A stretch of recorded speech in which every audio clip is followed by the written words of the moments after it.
المال والبنون زینت الحیات دنیا، مال اور بیٹے ہیں دنیا کی زندگی کی زینت۔ یعنی اب ویسے تو وہاں پہ کہا ہم نے زمین کو زینت دی، یہاں مال اور بیٹوں کو دنیا کی زندگی کی زینت قرار دے دیا، جس کا مطلب ہے زمین کی سب سے بڑی زینت یہ دو چیزیں ہیں۔ اور ویسے تو اور بھی ہیں، جیسے کہ سورہ آل عمران میں ہم پڑھائیں کہ زُيِّنَ لِلنَّاسِ حُبُّ الشَّهَوَاتِ مِنَ النِّسَاءِ وَالْبَنِينَ وَالْقَنَاطِيرِ الْمُقَنطَرَةِ مِنَ الذَّهَبِ وَالْفِضَّةِ، لیکن یہ وہ باقی ساری چیزیں اس میں اضافی جو شے آئی ہے وہ خیل المسومہ ہوں یا حرث یعنی کھیتی ہو، یا یہ کہ جو باقی جو بھی چیزیں ہیں وہ جو سونا چاندی کے ڈھیر ہوں، وہ سارے ایک مال میں ہی آ جائیں گے۔ یعنی مال میں پھر آپ جو بھی آپ کی کھیتی باڑی ہے، مال مویشی ہے، ڈور ڈنگر ہیں، اور اس کے ساتھ ساتھ پلے ہوئے گھوڑے ہیں، جو بھی ہے وہ سارا مال میں آ جائے گا۔ اور دوسری طرف بیٹے ہیں تو وہاں پہ اس میں اضافہ کیا ہے کہ اس میں جو اپنے مخالف جنس کی جو ایک رکھی ہے کشش، تو وہ بھی اس میں شامل کر لیں۔ تو وہ جو عام طور پہ جو بات کہی جاتی ہے زن زر زمین، تو وہی اتنی ساری بات ہے۔ اور اس میں اب زینت کا مطلب کیا ہوا؟ وہ پرکشش ہے جس کی طرف دل خود ہی کھنچا چلا جاتا ہو، تو دل فریب کہہ لیں، دل کو بہلانے والی کہہ لیں، اور دل کو کھینچ لینے والی چیز کہہ لیں، دلکش جو دل کو اپنی طرف کھینچ لے، یہ زینت ہے۔ اب دل ایک طرف کھینچ رہا ہے اور یہ کہ ہمارا جو ایمان ہے وہ دوسری طرف کھینچ رہا ہے، تو یہ جو کھینچا تانی ہے یہی وہ کشاکش ہے، یہی وہ جہاد ہے جو ابتداً شروع ہوتا ہے کہ آپ نے اس طرف جانا ہے یا اس طرف جانا ہے، قبلہ کس کو بنانا ہے۔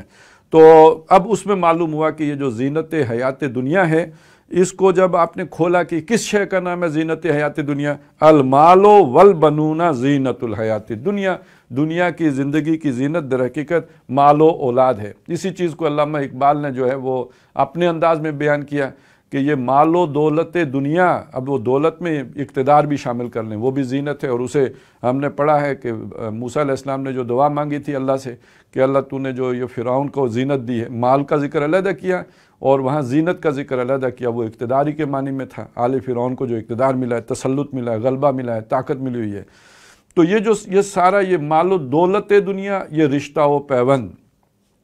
تو یہ جو رشتہ داریاں ہیں، تعلق داریاں ہیں، یہ بھی انہوں نے ذرا اسے دوسرے انداز میں کہا، یہ بھی بتان وہم و گما، یعنی یہی معبود بن جاتے ہیں، پھر اللہ کی جگہ پہ یہ معبود ہو جاتے ہیں۔ وہ اللہ کی طرف رخ کرنے کی بجائے آدمی ان کی طرف رخ کر لیتا ہے۔ جو دنیا کا یہ 70 سال کا 60 سال کا ٹائم ملا ہوتا ہے، اور جو ٹک ٹک ٹک ٹک ٹک ٹک ٹک ٹک گھڑیال چل رہا ہوتا ہے، اور وہ ٹائم جو ہے وہ نکل رہا ہوتا ہے ہاتھ سے، تو یہ بجائے اس کے کہ یہ اللہ کی طرف لگے، یہ ان چیزوں پر یہ محنت ساری صرف ہونا شروع ہو جاتی ہے، اور انہی کے لیے آدمی گم ہو جاتا ہے، لگ جاتا ہے۔ تو یہ اس امتحان میں گویا اللہ کی طرف پیٹھ ہوتی ہے، اور یہ رغبت اور جو ہے وہ محبت ان چیزوں کے ساتھ ہو جاتی ہے۔ اور اگر وہ اللہ کی طرف والذین آمنوا اشد حبا للہ، تو پھر ان کی طرف پیٹھ کرنی پڑتی ہے، ان کا نقصان گوارا کرنا پڑتا ہے، اور یہ نقصان گوارا کیے بغیر اس طرف کا سفر کا آغاز نہیں ہو سکتا۔ والباقی یعنی یہ تو زینت کی چیزیں ہیں، ادھر تو آدمی خود ہی جاتے ہیں، جیسے حیوان بھی گھاس کی طرف چلے جاتے ہیں، وہ اس کی زینت کی چیز ہے، اور جب اسے کے نتنوں سے خاص قسم کی خوشبو ٹکراتی ہے تو وہ اپنی مادہ کی طرف بھی چلا جاتا ہے، وہ اس کی زینت کی شے ہوتی ہے، اس وقت وہ روکے بھی نہیں رکتا۔ اسی طرح انسان بھی اس زینت کی طرف جانے سے بمشکل اور بڑی اہتمام کر کے اور تکلف کر کے ہی اپنے آپ کو روکے گا، اور جس طرف آدمی کو موڑ کے لانا پڑتا ہے وہ یہ ہے، وہ ہے کہ جو باقی رہے گی، والباقیات الصالحات، اور باقی رہ جانے والے نیک اعمال ہیں۔ اور نیک اعمال سے مراد صرف جو ہے وہ صرف چند تعبدی امور ہی نہیں ہیں، وہ ساری محنتیں جو جب یہ قرآن نازل ہو رہا تھا تو جو مکے میں ہو رہی تھی، وہ انگاروں پہ لیٹنا بھی نیک اعمال میں سے ہے، اور وہ اپنے جو ہے وہ بدن جو گھسیٹا جا رہا ہے گلیوں میں، سنگلاس گلیوں میں، تو وہ بھی در حقیقت نیک عمل ہی ہے۔ تو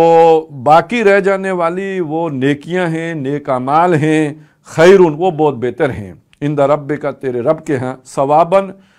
بدلے کے اعتبار سے بھی، ثواب کے اعتبار سے بھی، اجر کے اعتبار سے بھی، وخیرون عملا اور توقع رکھنے کے اعتبار سے بھی، امید باندھنے کے اعتبار سے بھی۔ تو معلوم ہوا کہ یہ در حقیقت بس یہ نقطہ نظر کا یہ فرق کرنے کی ضرورت ہے. ایک طرف یہ ہے کہ وہ چیز ہے جو باقی رہنے والی ہے، دوسری طرف وہ چیز ہے کہ جس کی چکاچون تو زیادہ ہے، نظر کو تو وہ خیرہ کرتی ہے، اس کے اندر جو ہے وہ ایک سنہری پن اور چمک تو بہت زیادہ ہے، لیکن یہ کہ اس کی حقیقت جو ہے وہ کچھ بھی نہیں ہے. وہی جو حدیث میں آیا کہ دجال کے پاس ایک جنت بھی ہوگی، ایک دوزخ بھی ہوگی، لیکن اس کی جنت در حقیقت وہ جنت ہوگی نہیں، وہ دوزخ ہوگی، اور جو دوزخ نظر آ رہی ہوگی اسی میں جنت ہوگی. تو دنیا کی قربانی دینا یہ دنیا میں دوزخ کی سی زندگی بسر کرنے کے مترادف بن جاتا ہے، لیکن یہ کہ اس کے بدلے میں بھی اسی کے بدلے میں جنت ملتی ہے. آگے جا کے ہم سورہ فرقان میں پڑھیں گے کہ وہ لوگ کہ جنہوں جو عباد الرحمن ہیں، تو آخر میں جا کے آتا ہے کہ یہ وہ لوگ ہیں کہ جنہیں بالا خانے عطا کیے جائیں گے بما صبرو، اس لیے کہ دنیا میں انہوں نے صبر والی زندگی، یعنی ان کی دنیا اگر نقصان ہو رہا تھا، گھٹ رہی تھی، ہاتھ سے نکل رہی تھی، تو اس کی پرواہ نہیں کی تھی.